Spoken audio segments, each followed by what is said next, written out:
Madame, Monsieur, bonsoir et bienvenue sur notre nouvelle émission Voix de fait, élection communale, spéciale élection communale 2018. Et nous allons ce soir parler de la commune de Molenbeek. Nous avons sur le plateau le Parti socialiste, tête de liste Madame Catherine Moreau. Bonsoir. Qui est médecin, député et candidate bourgmestre.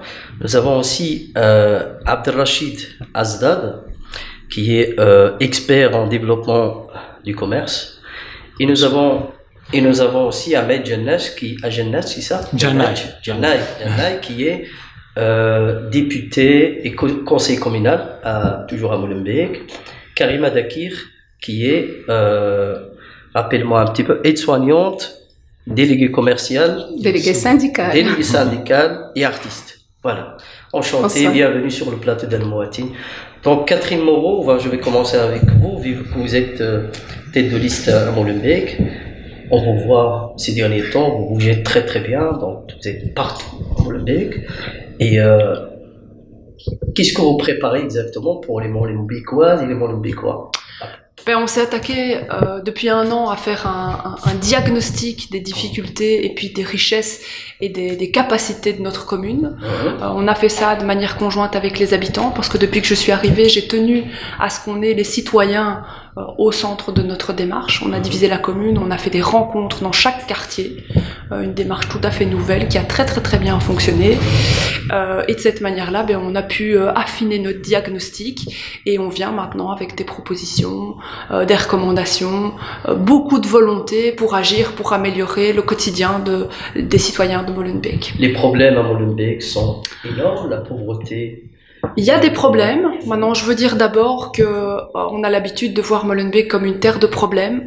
Nous la voyons comme une terre de richesse, avec une jeunesse extraordinaire qui ne demande qu'à exploser, à exporter sa générosité et son talent.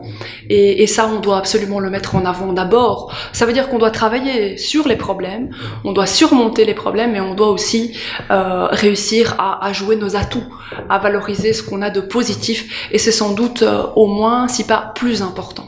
Et quel est votre diagnostic actuellement par rapport à la situation de Molenbeek et tout le travail qui a été fait par la majorité actuelle? La majorité actuelle, pendant 6 ans, a fait au mieux stagner la commune. Malheureusement, dans certains domaines, l'a fait reculer. Je pense notamment au quotidien des familles, en ce qui concerne l'approche de l'école. L'école ne va pas très bien. Et le portefeuille des familles ne va pas bien. On a eu toute une série de mesures qui visaient à enrichir la commune sur le dos des familles. Ça n'est pas du tout la politique que nous préconisons et ça a fait reculer le bien-être et la capacité des familles à s'en sortir et à s'émanciper à Molenbeek. Ce n'est pas quelque chose qui est souhaitable de continuer. Qu'il est par exemple parlant de l'école, qu'il serait justement le travail que le PS va mettre en place après le 14 octobre pour soutenir justement ces revendications des parents aussi par rapport à plusieurs axes, pas seulement la qualité de l'enseignement, mais aussi, par exemple, la qualité de la pollution, la qualité de la nourriture, etc. Il y a énormément de très certainement, les 2 premières choses à faire pour l'école, et cela demande un investissement conséquent au niveau financier, les 2 premières choses à faire, c'est créer de nouvelles places. Je pense notamment aux maternelles, où nous n'avons qu'un faible nombre de places par rapport aux enfants. Concrètement, ça signifie qu'on a chaque jour un grand nombre de familles molenbeekoises qui, dès l'âge de la maternelle, doivent quitter Molenbeek pour scolariser leurs enfants. Nous pensons que ce n'est pas une bonne chose. Ces enfants ont autre chose à faire que passer du temps dans le tram ou dans le bus. Les parents aussi, ça met les parents dans des situations extrêmement difficiles. Et donc, une des premières choses à faire, c'est remettre un enseignement à proximité, que ce soit la maternelle ou le primaire des Molenbeekois. Il faut pour ça ouvrir des places et il faut pour ça libérer des moyens. La deuxième chose, si vous me permettez, la deuxième chose demande également des moyens, donc il faut des moyens supplémentaires pour l'école, c'est augmenter la qualité de l'enseignement. Non pas que nous ayons des mauvais enseignants, nous avons des enseignants acharnés, nous avons de bons enseignants, nous avons du personnel qui est extrêmement motivé, nous avons des très bonnes directions dans certaines écoles, mais il nous faut les soutenir et le pouvoir public doit être à leur côté pour entendre les difficultés et pour leur permettre de travailler encore mieux, encore plus et de manière plus adaptée aux étudiants et aux élèves qu'ils ont en face d'eux. Donc le chantier de l'école, le défi de l'école, il est majeur et nous nous y attaquerons. Alors Ahmed, vous êtes député aussi à Molenbeekois, vous connaissez très bien les problématiques des Molenbeekois et surtout vous avez beaucoup travaillé dans le côté de l'accompagnement des entreprises, etc. On sait actuellement qu'à Molenbeek, il y a énormément de problèmes dans ce sens, à savoir l'accompagnement et surtout les associations, les sociétés qui ne sont pas en ordre, par exemple par rapport à la Banque Carrefour, par rapport à la TVA, etc. Et on sait que c'est un gros problème au niveau de Molenbeek. On n'en parle pas beaucoup, mais qu'est-ce que vous allez faire exactement si demain vous êtes au pouvoir pour aider, soutenir et accompagner ces entreprises? Je crois qu'au niveau des entreprises, ce que les Molenbeekois attendent, c'est déjà de les aider au niveau donc de la création d'entreprises, parce qu'il y a un potentiel important. La jeunesse qui est là et qui n'a pas peut-être d'alternative en termes d'emploi salarié a quand même, je dis pas que c'est la panacée, la solution à tous les problèmes, mais c'est déjà un pan important de la politique qu'il faut adopter en termes d'aide aux jeunes pour la création de leur propre emploi. Donc c'est se concentrer sur l'accompagnement des jeunes. C'est un accompagnement particulier. Il faut mettre en place des dispositifs d'accueil, d'accompagnement, d'information particuliers. Ça, c'est très important de le faire. Qui va le faire concrètement? Il existe énormément d'organisations au niveau de Molenbeek qui font ce travail, par exemple, la mission locale, Activis, en fait, ce qu'il faut et ce qui manque, en fait, pour l'instant, c'est pas les outils, parce que les outils, ils ont été mis en place. Oui.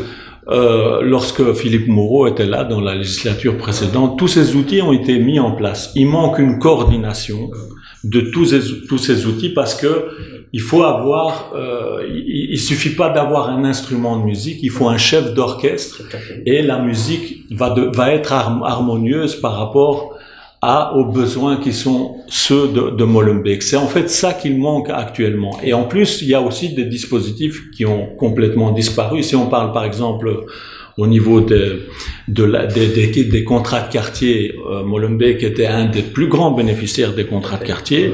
Il y avait une cellule qui est tout à fait particulière, importante, que tout le monde nous enviait. Eh bien, cette cellule n'existe pas. C'était la cellule des projets subsidiés, qui faisait en sorte de faire venir des moyens financiers, qui montaient des dossiers pour faire établir des projets qui répondaient à la population, aux besoins de la population. Eh bien, cette cellule n'existe plus. Donc, ça veut dire que c'est déjà une expertise que nous n'avons plus à Molenbeek.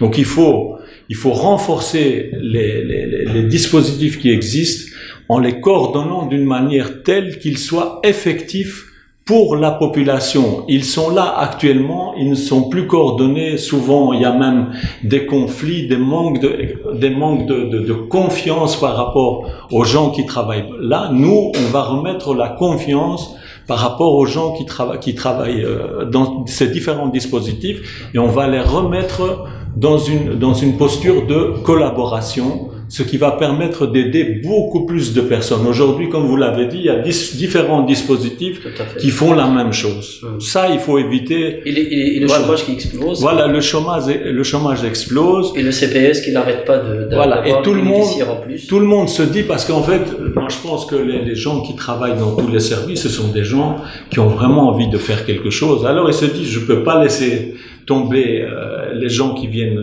vers moi.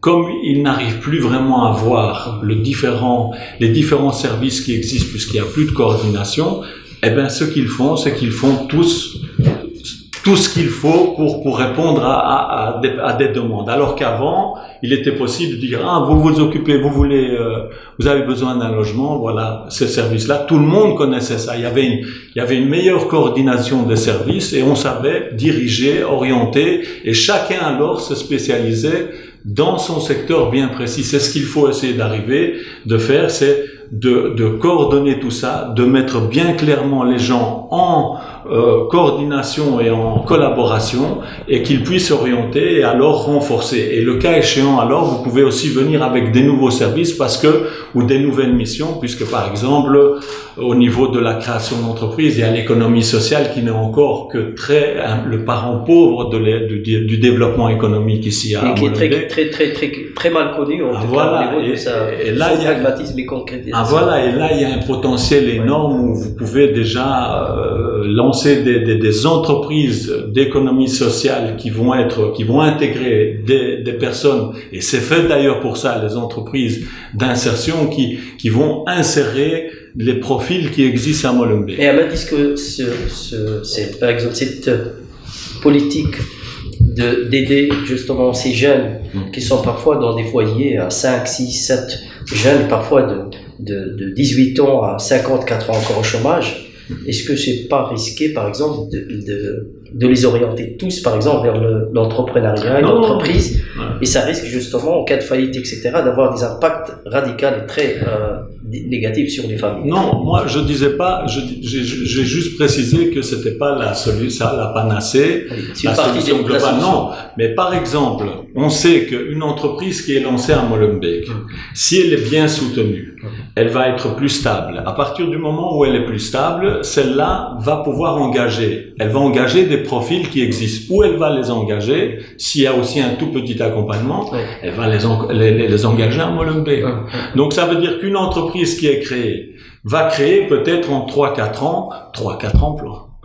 Et puis développer l'entrepreneuriat, l'entreprise d'insertion et l'économie sociale, ça c'est des emplois salariés. Il faut un coordinateur, et puis les gens qui sont autour, il faut trouver bien sûr des idées, mais il y a toute une série d'emplois qui peuvent être créés. Il y a plein d'idées à développer justement pour créer l'emploi. Cet emploi-là, ce sera des emplois salariés, indépendamment du fait que on peut se concentrer aujourd'hui sur les entreprises parce que c'est elles qui vont produire l'emploi aussi. À part toute une série d'autres dispositifs et d'autres activités qu'il faudra développer dans le cadre des missions locales, etc. Là, il y a aussi tout un chantier. Alors, Rachid, vous êtes depuis toujours socialiste. Vous militez au sein du Parti socialiste, vous avez pris la décision cette fois-ci d'être sur les listes. Quelles sont les motivations qui vous ont poussé justement à être sur la liste du Parti socialiste à Molenbeek? Tout d'abord, merci Célestine pour l'accueil, et je pense que c'est pas la première fois que je me présente pour les élections communales sur la liste du PS. Je l'étais la fois passée, et je pense que nous, on n'a pas à nous poser la question si on est socialiste ou pas. On est né socialiste.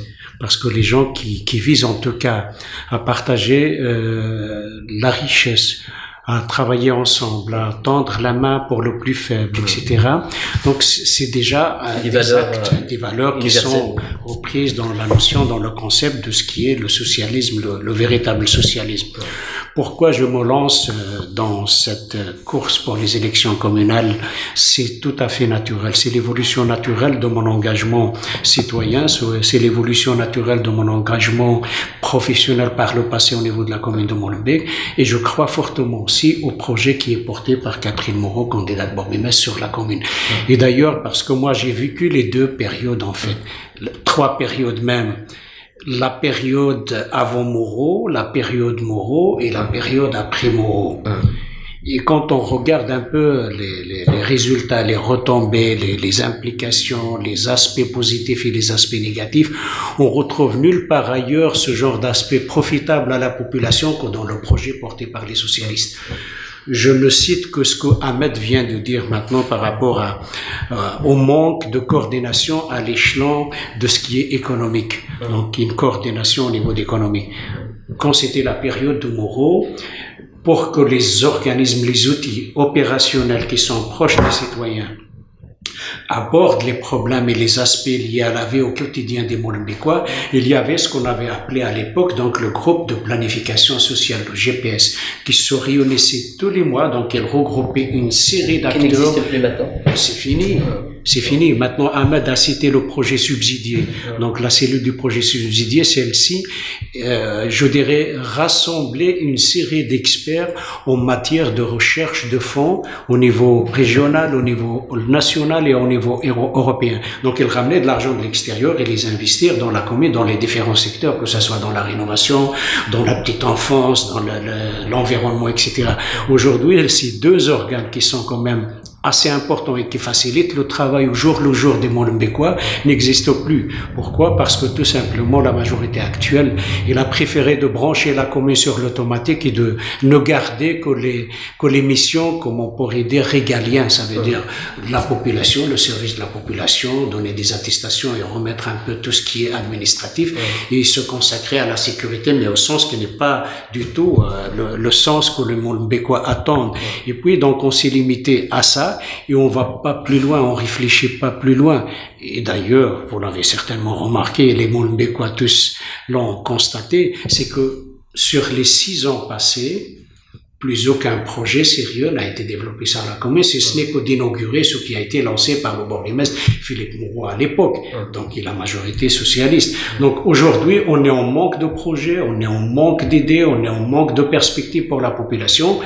Donc vous apportez ces projets-là. Mais je pense que le projet socialiste, c'est le seul projet capable de répondre aux attentes de la population dans tous les domaines, que ce soit au niveau de l'enseignement, au niveau de la sécurité, au niveau de l'emploi. Par exemple, les outils qui ont été créés justement pour faire de la réinsertion professionnelle des jeunes Molenbeekois, puisque le taux de chômage est le plus important sur toute la région. Ça veut dire ces outils-là, s'ils ne communiquent pas ensemble, ils n'existent plus. Ça veut dire qu'il n'y a plus rien, il ne reste plus rien. Donc il faudra recréer un peu tout ça.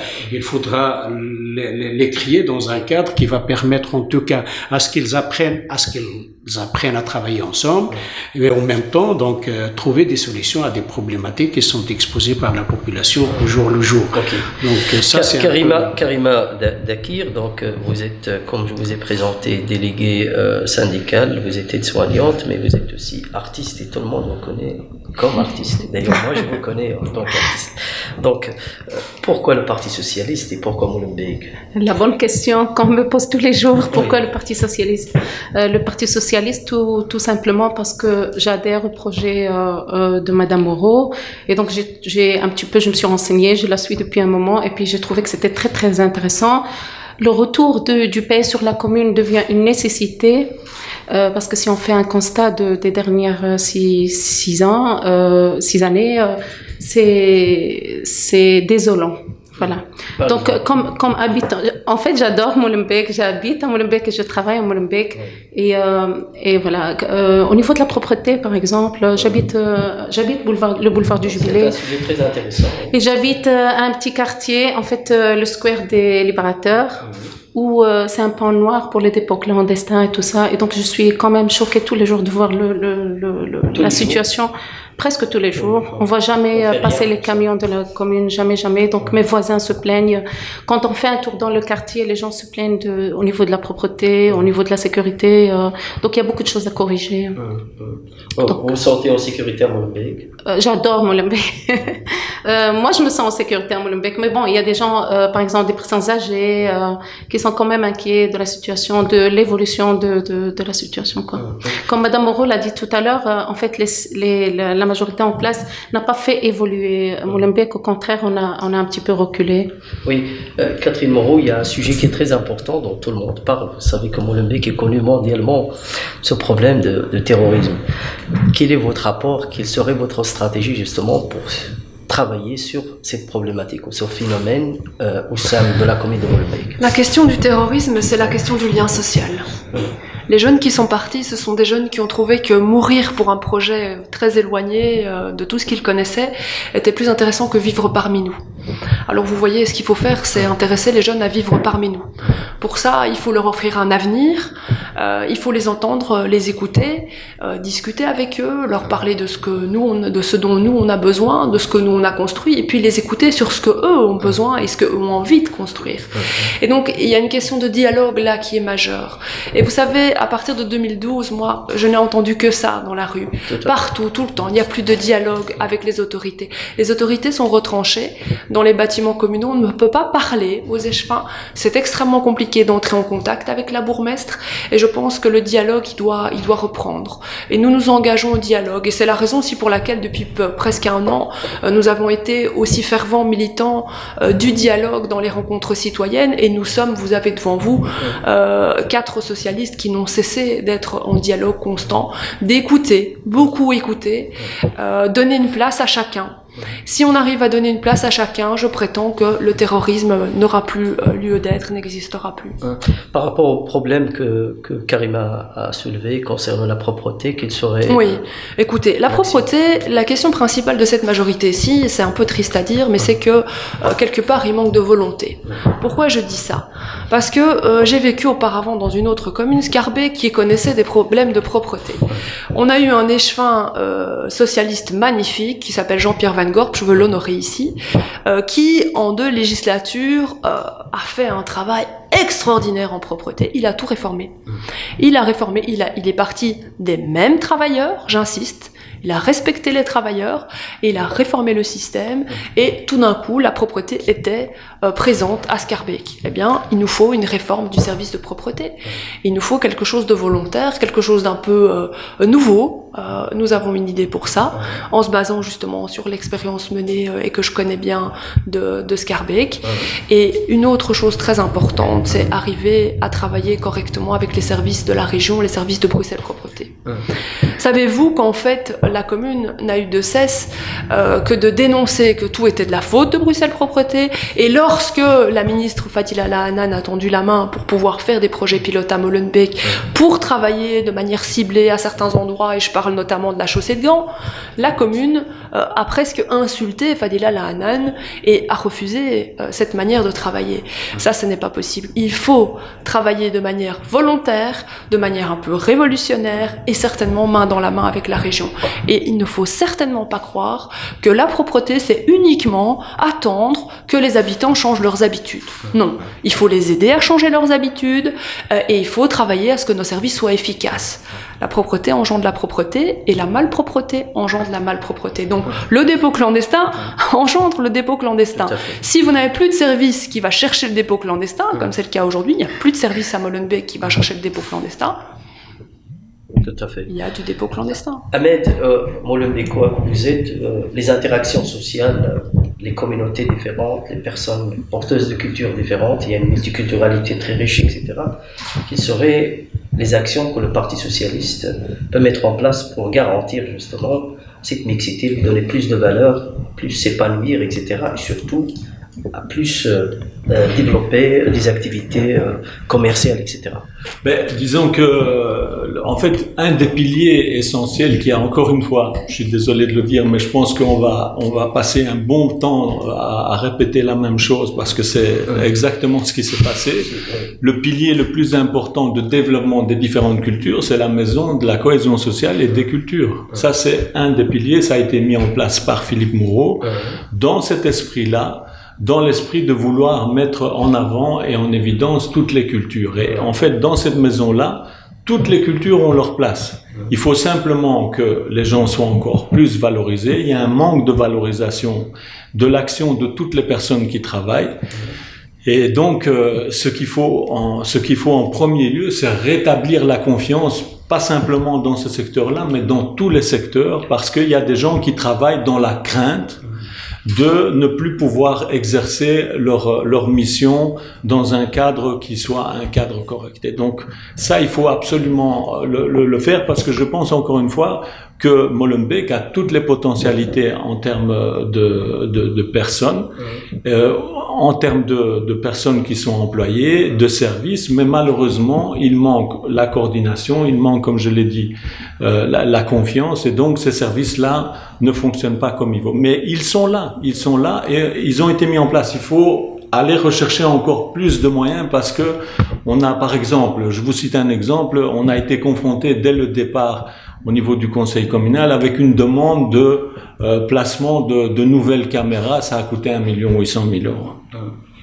Est-ce qu'il n'y avait pas d'autres actions plus intéressantes à faire, à priorité, parce qu'on met les caméras, mais en même temps, tout le monde se plaint de la sécurité. Donc ça veut dire que on n'arrive pas à créer ce sentiment de sécurité. Peut-être qu'une action ou l'autre, il y a eu en fait un déferlement du niveau fédéral, puisque il y a une tentative de soutien qui vient du fédéral pour justement renforcer Donc la majorité actuelle, le MR et la NVA, sont alliés pour essayer justement de faire basculer Bruxelles. Et c'est un gros danger aussi qu'il faut souligner qu'en soutenant le MR, on l'a vu, on soutient aussi quasi la NVA. Et donc, ils ont essayé de mettre les moyens avec un plan, canal, etc., pour essayer justement de dire que nous, là, on va mettre une grosse action au niveau de la sécurité. Et qu'est-ce qu'on a vu? On a vu que il n'y a pas grand-chose qui s'est réalisé. Ça ne marche pas. Et donc, tout ça crée un sentiment d'insécurité, non seulement pour les populations, qui sont vulnérables à ce niveau-là, mais pour tout le développement de la multiculturalité, puisqu'en fait, ces dispositifs-là, qui sont des dispositifs de la main de fer, ça a un impact sur le développement culturel, le développement, parce qu'on se dit, on se retient, en fait, j'ai l'impression, en fait, que la population est en train d'attendre la libération. Et la libération, en espérant que tout se passe bien, elle va venir du 14 octobre, où enfin, on va pouvoir libérer toutes ces énergies positives qui vont alors contribuer à un bien-être à Molenbeek et une cohésion un peu plus grande. Parlons de cette multiculturalité. Donc, Ahmed a bien précisé que le problème, c'est, disons, de la cohésion, il faut vraiment y travailler, etc. Il y a les problèmes, par exemple, des Tziganes, des Roms. Il y a des problèmes antisémites au niveau de Molenbeek. Qu'est-ce que le PS pourrait faire, justement, pour essayer de créer cet espace multiculturel et un espace où tout le monde pourrait trouver sa place? Mais je pense que dire qu'il y a des problèmes spécifiques à Molenbeek en ce qui concerne la multiculturalité et le vivre ensemble, ce n'est pas tout à fait correct. Tout à fait. Pourquoi? Parce que je pense que Molenbeek, c'est surtout un exemple de vivre ensemble. Savez-vous que dans cette commune qui compte quand même 100 000 habitants, 96 000 légaux, 4 000 illégaux probablement, donc on est à 100 000 habitants, c'est une ville. Toutes les nationalités coexistent. Je crois qu'on était à 150 nationalités. C'est exceptionnel, c'est extraordinaire. Est-ce qu'on entend tellement de problèmes? Ma foi, voilà, le dernier problème dont on a entendu parler, c'est un automobiliste qui, pas très loin de chez Karima, roulait trop vite et a renversé une autre voiture. Ça sont des problèmes qui ne sont pas typiques de Molenbeek et de la multiculturalité. Donc, à un moment donné, le diagnostic, il doit être posé correctement. Quand les Français nous font la leçon en disant Molenbeek, c'est scandaleux, et que je vais vous dire, allez une fois vous promener la nuit en Seine-Saint-Denis, vous revenez, vous me dites si vous préférez passer la nuit à Molenbeek ou en Seine-Saint-Denis sur le trottoir. La réponse, elle est très simple, hein. Vous préférez 1000 fois Molenbeek. Donc je veux dire, à un moment donné, ramener toujours ça sur le devant de la scène, les problèmes. Je vais vous dire, je pense que le problème principal à Ribeaucourt, ce ne sont pas la présence des Roms, c'est la présence d'un trafic de drogue persistant, parce que c'est un axe de passage majeur, facile, voiture, métro, croisement, on s'en va comme on veut. Il y a une question d'architecture urbaine à revoir là, et à ce moment-là, on va probablement pouvoir retravailler sur d'autres bases le quartier. Donc, aller stigmatiser, pointer du doigt les Roms, vous savez, les Roms, ce sont avant tout des familles très pauvres. Voilà, ça c'est leur caractéristique. Ce sont des familles qui viennent de loin parce qu'elles sont stigmatisées de là où elles viennent, elles sont mises dehors de là où elles sont nées, et elles sont pauvres. Ben, ça va demander probablement 1, 2, peut-être 3 générations pour que ces personnes-là puissent retrouver un niveau socio-économique plus élevé, et je vais dire peut-être des habitudes au niveau du comportement sur le marché de l'emploi, etc., qui seront plus conformes à nos habitudes. Dire que ces gens génèrent énormément de problèmes. On ne sait rien faire au préalable pour essayer justement. Non, c'est pas ça que je veux dire. Ce que je vais donner un exemple très très précis. Voilà. Ribeaucourt, vous avez quelqu'un qui mange des pipas. Et vous avez des cosses de pipas par terre. Vous allez accuser les Roms. Vous allez commencer à dire qu'il y a un problème de multiculturalité. Ben, voyez-vous, il y a le même problème, exactement le même problème, rue des 4 Vents de l'autre côté, et dans d'autres quartiers de Bruxelles, parce que c'est simplement un individu à qui on n'a pas appris la propreté et qui met ses cosses de pipas n'importe où. Donc, attention à ne pas voir partout des problèmes de multiculturalité, parce qu'on va en créer. Tout à fait. Et ça, c'est pas correct. Mais comment mettre en place justement quelque chose qui va permettre à ces Roms justement de se mélanger avec les Molenbeek? déploie d'une manière optimale. C'est déjà en cours. Il n'y a pas assez vous avez notamment un service extraordinaire qui dépend du foyer et oui, le seul. Mais le seul qui a commencé par étudier, expertiser justement la problématique. Qui aujourd'hui conseille les autorités publiques, accompagne les Roms, fournit du diagnostic quand il y a eu à un moment donné une crainte que ce soit dans cette communauté qu'on ait une épidémie de rougeole parce qu'ils n'étaient pas aussi vaccinés que les autres. C'est le foyer qui a travaillé, qui a permis d'éviter ça. Donc, je veux dire, ça c'est le genre de travail de proximité qu'il faut renflouer, qu'il faut renforcer, qu'il faut considérer. Et créer des structures justement qui vont c'est ça qu'il faut faire. C'est ça qu'il faut faire. Maintenant, vous voyez que c'est tout à fait différent que de dire il y a un intense problème de multiculturalité. Donc, je pense qu'il faut, à chaque fois qu'il y a une question, aller faire le bon diagnostic et renforcer le service qui correspond à ce diagnostic. Je te donne la parole, Rachid, dans 2 minutes. Je continue avec Catherine. Vous avez parlé de 4000 illégaux. Qu'est-ce qu'on fait avec les illégaux à Molenbeek? On fait la même chose que partout, malheureusement. Peut-être un peu pire, parce que vous voyez, on a une majorité qui est une majorité de droite plurielle aujourd'hui. Et donc, alors que les écologistes sur la scène fédérale tapent tout le temps sur cette question de la politique de l'immigration, ils n'ont pas hésité à faire une démonstration de force avec arrivée de 2 hélicoptères il y a quelques mois pour déloger même pas 15 sans-papiers d'un bâtiment qui, entre nous, n'est toujours pas occupé aujourd'hui, soi-disant qu'il y avait une grande menace du propriétaire et qu'il fallait absolument récupérer ce bâtiment. Donc, il n'y a pas un très grand travail, à mon avis, spécifique à Molenbeek qui est fourni. De nouveau, je pense que dans ce contexte délétère, avec la portée des attaques de la NVA aujourd'hui, la nécessité qu'on a face aux guerres multiples dans le monde, et singulièrement la guerre en Syrie, d'accueillir un certain nombre de personnes, il faut changer la politique fédérale d'asile et de migration. Ça, c'est la première chose. Après, ce que la commune peut faire, la commune peut faciliter ou au contraire défaciliter ce qu'ils ont fait, le logement, ne fût-ce que précaire pour les illégaux. Je pense que nous avons un devoir de solidarité, étant dans la capitale de l'Europe, étant des personnes qui ont quand même, malgré tous les problèmes qu'on connaît, une situation au regard du reste du monde extrêmement favorisée, on doit quand même raison garder et arriver à accueillir un certain nombre de ces personnes qui fuient la guerre, qui n'ont pas envie d'être chez nous juste parce qu'elles ont envie d'être chez nous, qui racontent systématiquement qu'elles fuient des choses absolument horribles, que vous fuiriez, que je fuirais, et donc je comprends qu'ils fuient. Rachid, vous voulez dire quelque chose? Je voulais tout simplement revenir sur la place qu'occupe Molenbeek sur la scène régionale en matière de gestion efficace. Je pense que par le passé, les différents outils qui ont été mis en place, que ce soit au niveau de la concertation sociale, que ce soit au niveau du commerce, que ce soit au niveau de l'économie, que ce soit au niveau tout simplement de l'enseignement, donc, et au niveau de la culture, la diversité culturelle pour valoriser les expressions culturelles diverses qui vivent, qui se côtoient sur le territoire de la commune, c'est que nous étions la première commune à avoir développé ces outils, même en matière de gestion de contrats de quartier, même en matière de projets subsidiés. Donc, tous ces projets-là ont été copiés par les différentes communes. Ils les ont en quelque sorte appliqués dans leur commune parce que ça donnait énormément de résultats. Je ne prends que le volet sécuritaire, par exemple.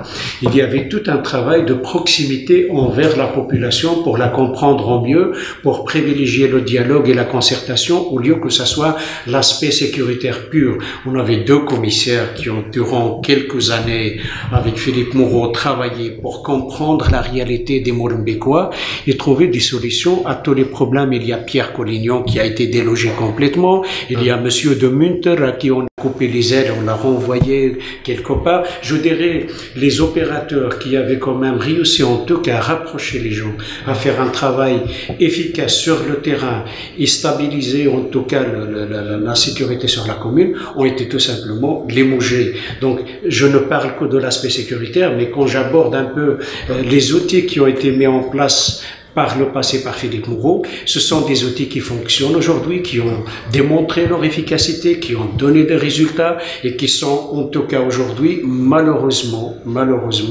des outils soit complètement détruit, soit rendu inefficace de par le changement de la structure administrative à l'intérieur. On a remplacé les employés, on a ramené des gens qui ne sont pas expérimentés, et d'ailleurs nous on est sur le terrain tous les jours. Si vous prenez le volet des gardiens de l'espace public, tout le monde se plaint.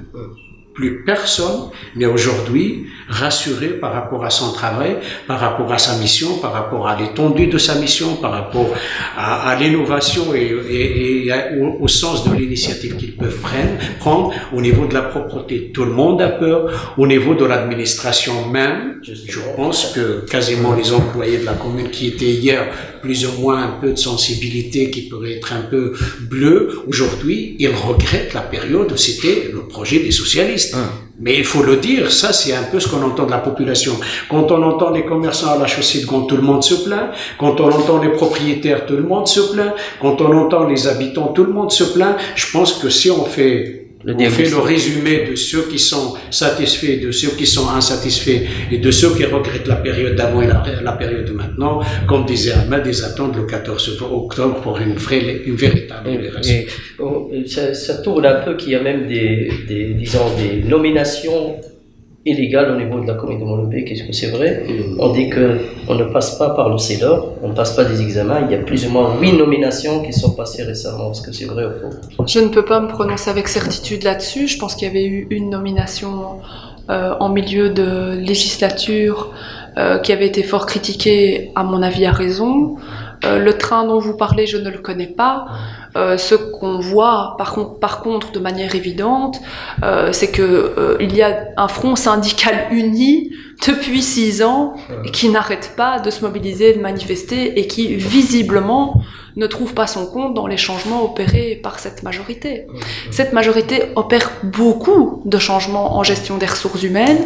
Ils ont affecté du personnel supplémentaire à la gestion des ressources humaines, mais ça n'a pas du tout l'air de donner les résultats attendus. Au contraire, les burn-out ont explosé et les gens manifestent leur mal-être au travail. Il faut aussi savoir que parmi les cadres supérieurs, un grand nombre ont quitté Molenbeek. Ça, c'est de l'expertise, comme le disait bien mon ami Abderrachid Asdad, qui ne reviendra pas. C'est une expertise perdue qu'il nous faudra reconstituer. C'est extrêmement préoccupant pour l'avenir de la commune.